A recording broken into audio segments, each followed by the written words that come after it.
Assalamualaikum warahmatullahi wabarakatuh.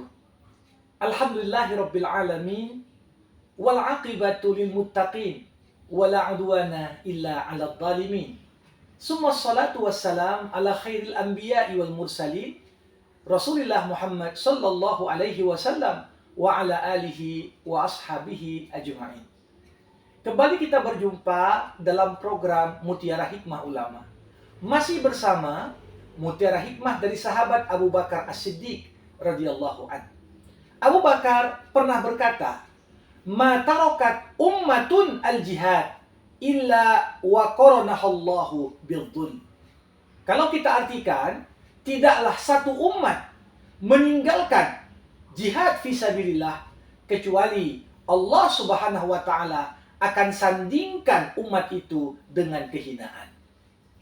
Para pemirsa, apa yang disampaikan oleh Abu Bakar As-Siddiq radhiyallahu an menggambarkan kepada kita pemahaman mendalam Abu Bakar tentang betapa urgensi jihad fisabilillah dalam kehidupan kita sehari-hari.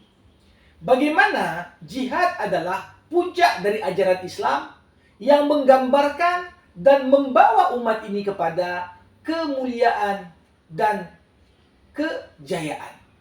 Bagaimana umat yang meninggalkan jihad fisabilillah, baik dalam pengertian jihad secara umum atau jihad secara khusus. Jihad secara khusus kita artikan jihadul qitali, jihad dalam konteks berperang di jalan Allah. Ketika agama dinistakan, ketika umat dizalimi, ketika masyarakat muslim dijajah, namun di saat itu tidak ada terkobar semangat untuk berjihad. Maka dalam konteks ini, ketika umat meninggalkan jihad fisabilillah dalam pengertian perang dalam konteks membela agama, di saat tanah air dikuasai oleh musuh dan simbol-simbol agama dilecehkan oleh musuh, maka saat itulah umat pasti akan disandingkan dengan kehinaan. Namun bisa juga kita artikan al-jihad dalam pengertian yang umum dan luas. Jihad dalam pengertian segala daya dan upaya yang dikerahkan manusia untuk menjadikan Islam sebagai ya'lu wa la yu'la alaih, sebagai agama yang paling tinggi dan tidak ada sesuatu apapun yang lebih tinggi daripada Islam. Untuk itu, jihad di sini bisa kita artikan ikhtiar maksimal yang dilakukan setiap orang dalam berbagai aspek kehidupan. Apakah dalam pengertian jihad ekonomi, bagaimana semua kebutuhan umat perlu ada usaha dan langkah konkret yang sungguh-sungguh dari semua lapisan umat untuk mampu hidup dalam kemandirian ekonomi.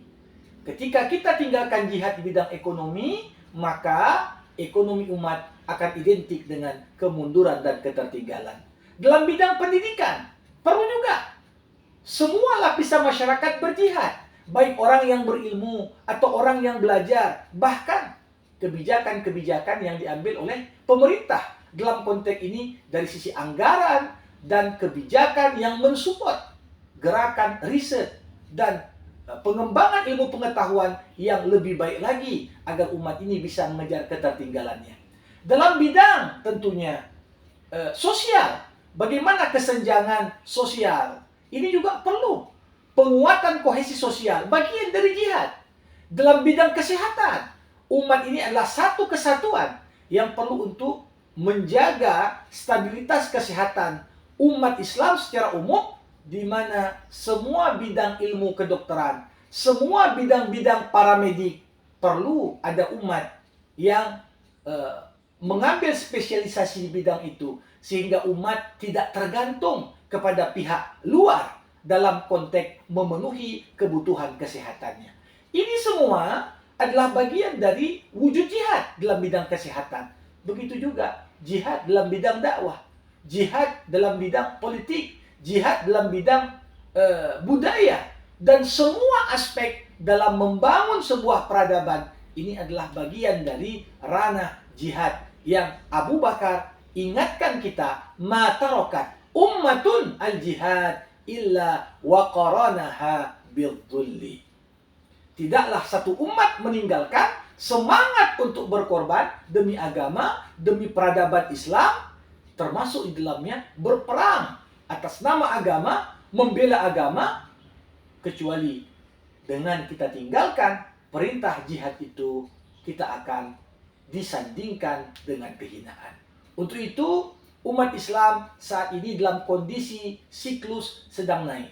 Maka dari itu perlu digelorkan berjihad dengan harta, berjihad dengan nyawa, berjihad dengan segala potensi-potensi yang dimiliki oleh umat Islam. Karena yang demikian itu sungguh sangat kita butuhkan dalam konteks bagaimana umat ini bisa mengejar ketertinggalannya.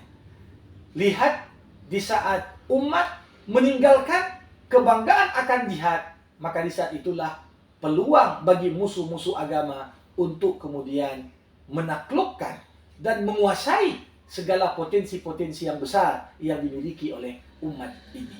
Untuk itu, dengan mutiara hikmah Abu Bakar ini, perlulah kita gelorakan. Kita bangkitkan semangat berkorban. Karena tentunya apapun ikhtiar yang kita usahakan, niat utama adalah kebaikan untuk agama, untuk nusa bangsa, termasuk untuk umat sebagai umat yang terbaik yang Allah keluarkan untuk umat manusia. Jangan lupa like dan subscribe UZH Official. Wabillahil hidayatu wa taufiq. Assalamualaikum warahmatullahi wabarakatuh.